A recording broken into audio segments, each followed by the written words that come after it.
Welcome back, dear friends, to our final chapter of Little Women. What a journey it's been. If this story has touched your heart, as it has mine, I invite you to like this video, subscribe to the channel, and turn on notifications so you never miss a future adventure. As a special thank you, be sure to claim your free full-length audiobook gift at https://obsidianriver.com/gift. Now, let's savor the rich, warm conclusion of this beloved tale together. Chapter 47. Harvest Time. For a year, Jo and her professor worked and waited, hoped and loved, met occasionally, and wrote such voluminous letters that the rise in the price of paper was accounted for, Laurie said. The second year began rather soberly, for their prospects did not brighten, and Aunt March died suddenly.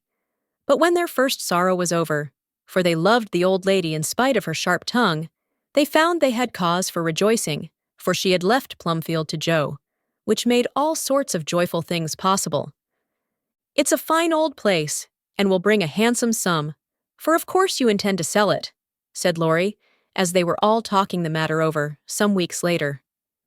"No, I don't," was Jo's decided answer, as she petted the fat poodle, whom she had adopted, out of respect to his former mistress. "You don't mean to live there?" "Yes, I do. But my dear girl, it's an immense house, and will take a power of money to keep it in order. The garden and orchard alone need 2 or 3 men, and farming isn't in Bear's line, I take it. He'll try his hand at it there, if I propose it. And you expect to live on the produce of the place? Well, that sounds paradisiacal, but you'll find it desperate hard work. The crop we are going to raise is a profitable one." And Jo laughed. "Of what is this fine crop to consist, ma'am?" "Boys. I want to open a school for little lads, a good, happy, homelike school, with me to take care of them, and Fritz to teach them." "There's a truly joyin' plan for you. Isn't that just like her?" cried Laurie, appealing to the family, who looked as much surprised as he. "I like it," said Mrs. March decidedly. "So do I," added her husband, who welcomed the thought of a chance for trying the Socratic method of education on modern youth. "It will be an immense care for Jo," said Meg, stroking the head of her one all-absorbing son. "Jo can do it, and be happy in it. It's a splendid idea. Tell us all about it," cried Mr. Lawrence, who had been longing to lend the lovers a hand, but knew that they would refuse his help. "I knew you'd stand by me, sir. Amy does too. I see it in her eyes, though she prudently waits to turn it over in her mind before she speaks. Now, my dear people," continued Jo earnestly, "just understand that this isn't a new idea of mine, but a long-cherished plan.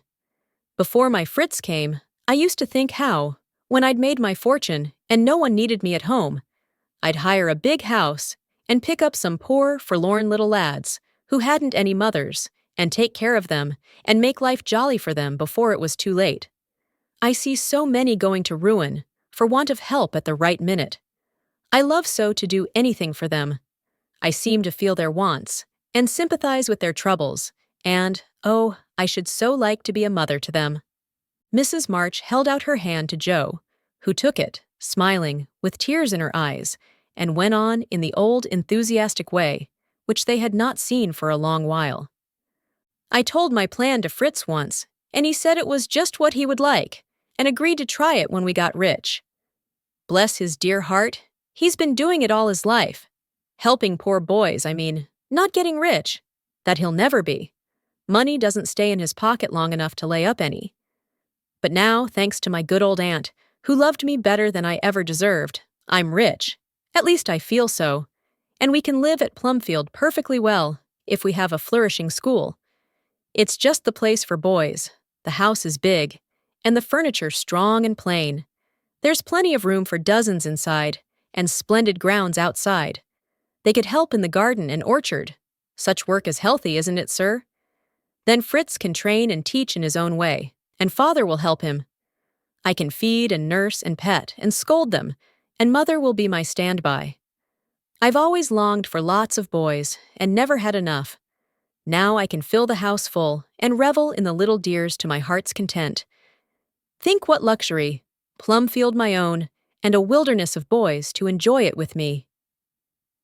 As Jo waved her hands and gave a sigh of rapture, the family went off into a gale of merriment, and Mr. Lawrence laughed till they thought he'd have an apoplectic fit.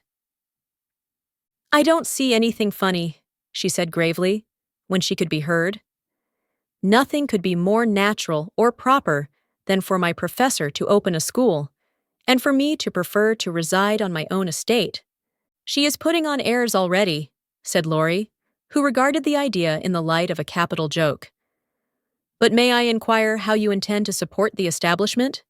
If all the pupils are little ragamuffins, I'm afraid your crop won't be profitable in a worldly sense, Mrs. Bear." "Now don't be a wet blanket, Teddy. Of course I shall have rich pupils also. Perhaps begin with such altogether. Then when I've got a start, I can take a ragamuffin or two, just for a relish. Rich people's children often need care and comfort, as well as poor.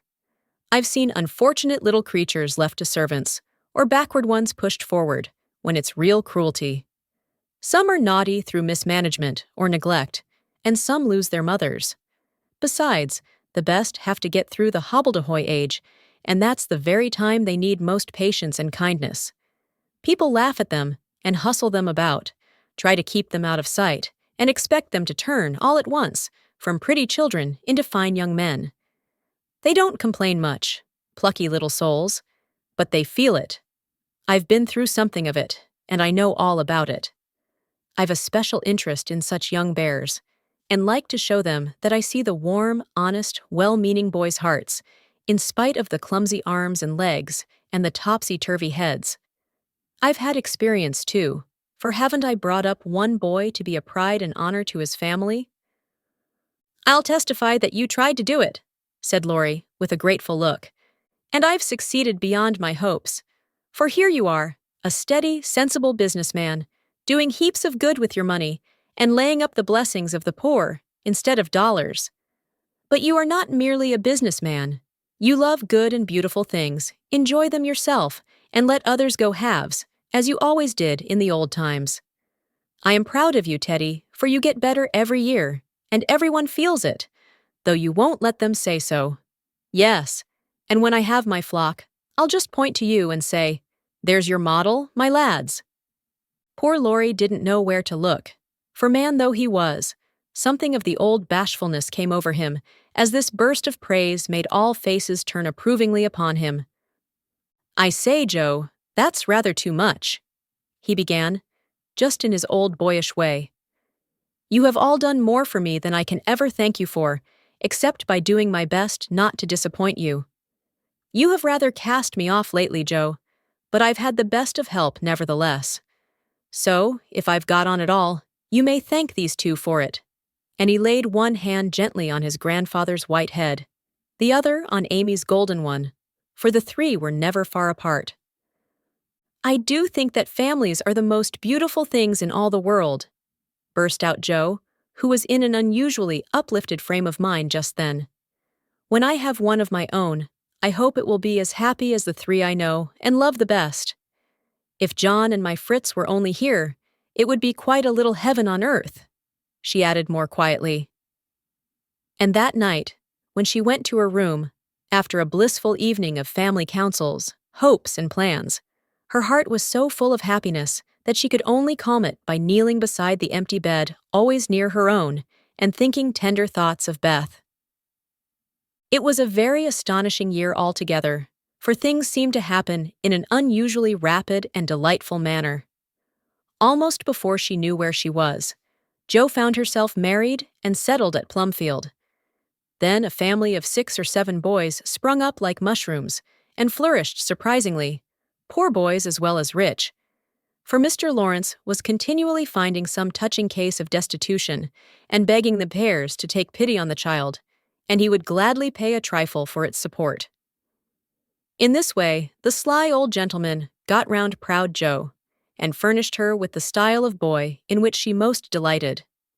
Of course it was uphill work at first, and Jo made queer mistakes, but the wise professor steered her safely into calmer waters, and the most rampant ragamuffin was conquered in the end. How Jo did enjoy her wilderness of boys, and how poor dear Aunt March would have lamented had she been there to see the sacred precincts of prim, well-ordered Plumfield overrun with Toms, Dicks, and Harrys. There was a sort of poetic justice about it, after all, for the old lady had been the terror of the boys for miles round.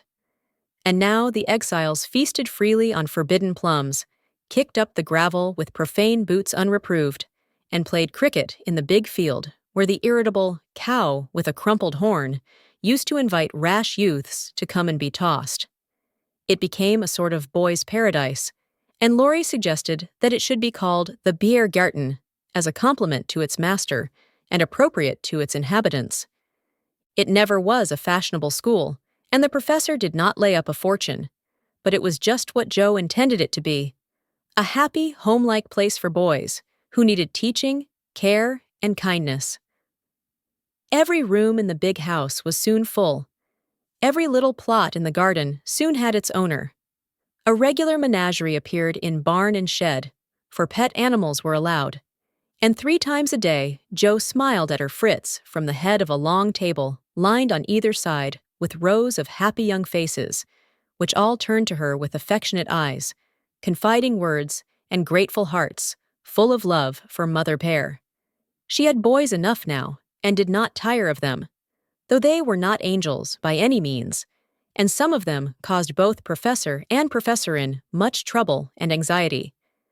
But her faith in the good spot which exists in the heart of the naughtiest, sauciest, most tantalizing little ragamuffin gave her patience, skill, and, in time, success. For no mortal boy could hold out long with Father Pear shining on him as benevolently as the sun, and Mother Pear forgiving him 70 times 7. Very precious to Jo was the friendship of the lads, their penitent sniffs and whispers after wrongdoing, their droll or touching little confidences, their pleasant enthusiasms, hopes, and plans, even their misfortunes, for they only endeared them to her all the more.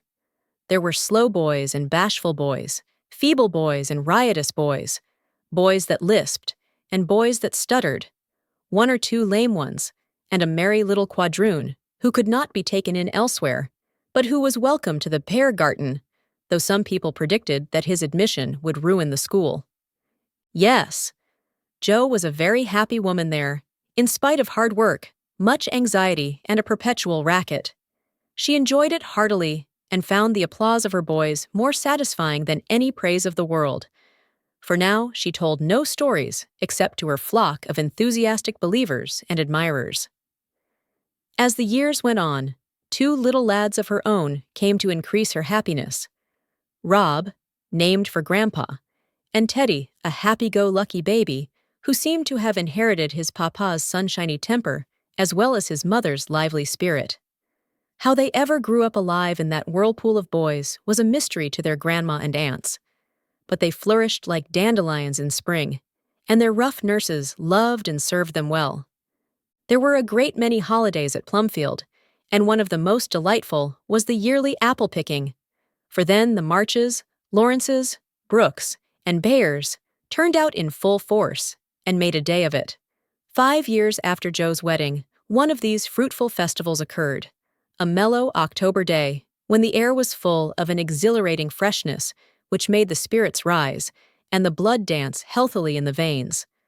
The old orchard wore its holiday attire.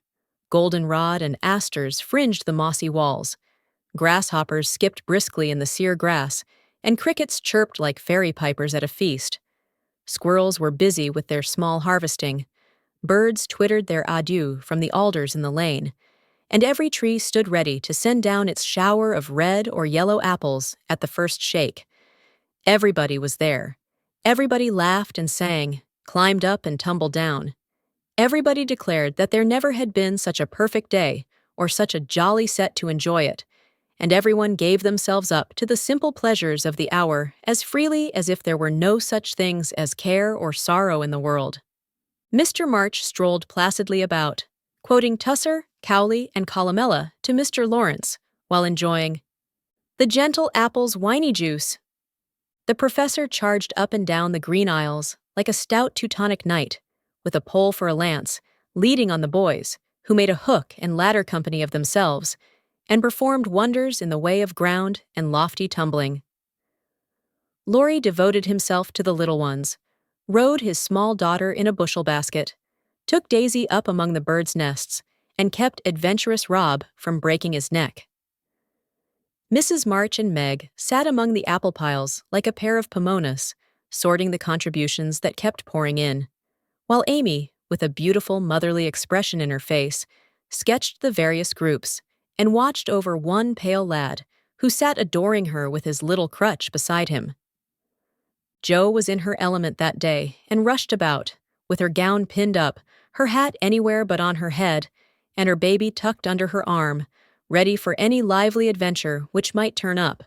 Little Teddy bore a charmed life, for nothing ever happened to him, and Jo never felt any anxiety when he was whisked up into a tree by one lad, galloped off on the back of another, or supplied with sour russets by his indulgent papa, who labored under the Germanic delusion that babies could digest anything, from pickled cabbage to buttons, nails, and their own small shoes. She knew that little Ted would turn up again in time, safe and rosy, dirty and serene, and she always received him back with a hearty welcome, for Jo loved her babies tenderly. At 4 o'clock, a lull took place, and baskets remained empty, while the apple pickers rested and compared rents and bruises. Then Jo and Meg, with a detachment of the bigger boys, set forth the supper on the grass, for an out-of-door tea was always the crowning joy of the day. The land literally flowed with milk and honey on such occasions, for the lads were not required to sit at table, but allowed to partake of refreshment as they liked, freedom being the sauce best beloved by the boyish soul. They availed themselves of the rare privilege to the fullest extent, for some tried the pleasing experiment of drinking milk while standing on their heads. Others lent a charm to leapfrog by eating pie in the pauses of the game. Cookies were sown broadcast over the field, and apple turnovers roosted in the trees like a new style of bird. The little girls had a private tea party, and Ted roved among the edibles at his own sweet will. When no one could eat any more, the professor proposed the first regular toast, which was always drunk at such times. Aunt March, God bless her! A toast heartily given by the good man, who never forgot how much he owed her, and quietly drunk by the boys, who had been taught to keep her memory green. Now Grandma's 60th birthday, long life to her, with 3 times 3. That was given with a will, as you may well believe, and the cheering once begun, it was hard to stop it. Everybody's health was proposed, from Mr. Lawrence, who was considered their special patron, to the astonished guinea pig, who had strayed from its proper sphere in search of its young master. Demi, as the oldest grandchild, then presented the queen of the day with various gifts, so numerous that they were transported to the festive scene in a wheelbarrow. Funny presents, some of them, but what would have been defects to other eyes were ornaments to Grandma's, for the children's gifts were all their own. Every stitch Daisy's patient little fingers had put into the handkerchiefs she hemmed was better than embroidery to Mrs. March. Demi's shoebox was a miracle of mechanical skill, though the cover wouldn't shut. Rob's footstool had a wiggle in its uneven legs that she declared was very soothing, and no page of the costly book Amy's child gave her was so fair as that on which appeared in tipsy capitals the words, "To dear Grandma, from her little Beth."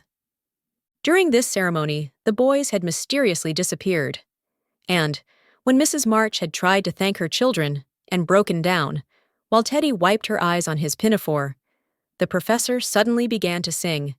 Then, from above him, voice after voice took up the words, and from tree to tree echoed the music of the unseen choir, as the boys sung, with all their hearts, the little song Jo had written. Laurie set to music, and the professor trained his lads to give with the best effect.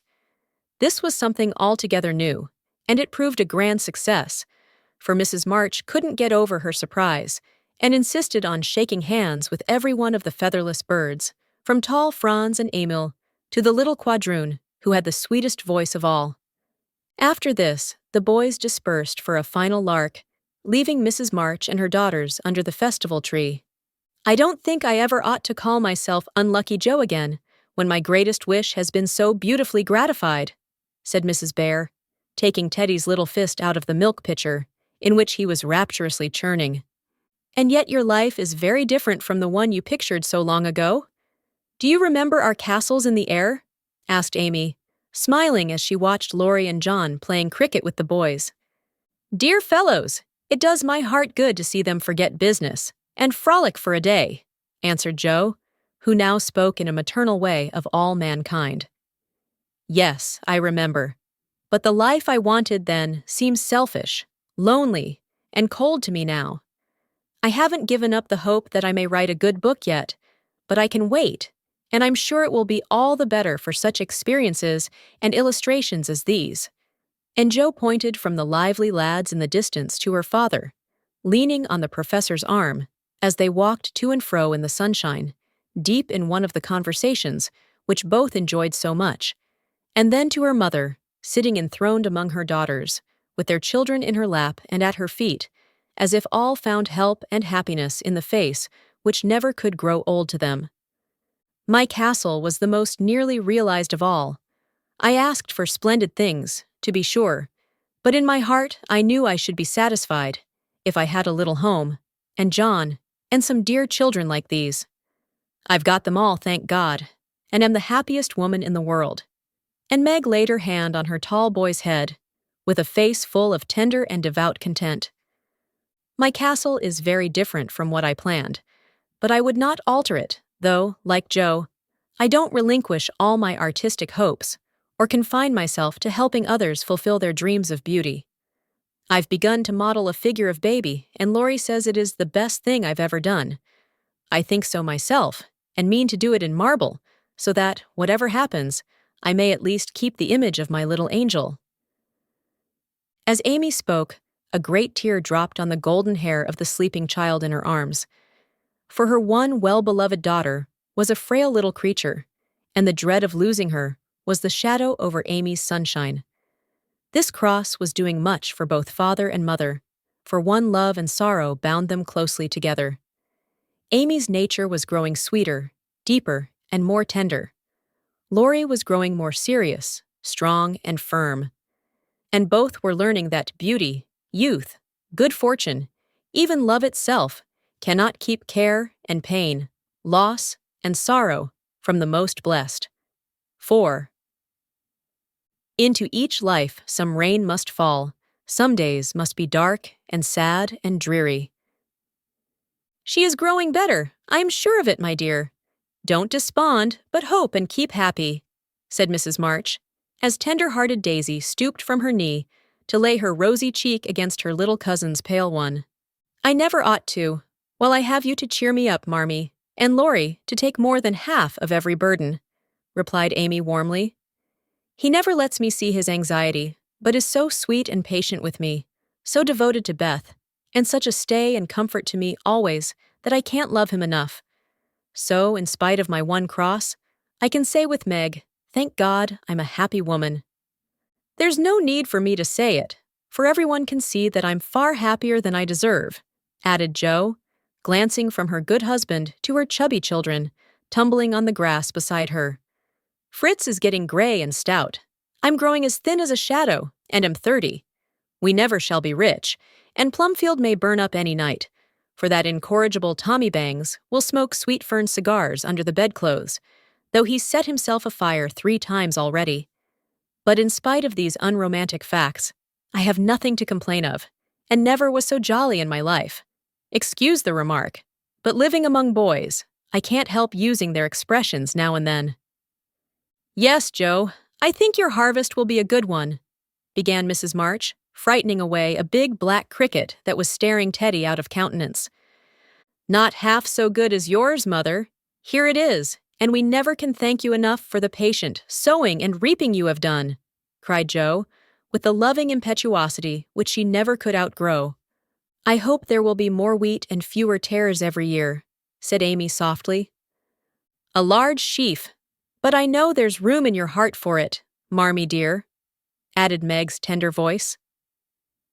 Touched to the heart, Mrs. March could only stretch out her arms as if to gather children and grandchildren to herself, and say, with face and voice full of motherly love, gratitude, and humility, "Oh, my girls, however long you may live, I never can wish you a greater happiness than this." Thank you, dear listener, for joining me on this beautiful journey through Little Women. I hope these chapters have warmed your heart and sparked fond memories or new dreams. Please remember to like this video, subscribe, and turn on notifications if you haven't already. And don't forget to claim your free full-length audiobook gift at https://obsidianriver.com/gift. Until we meet again, may your days be filled with kindness, love, and a touch of adventure.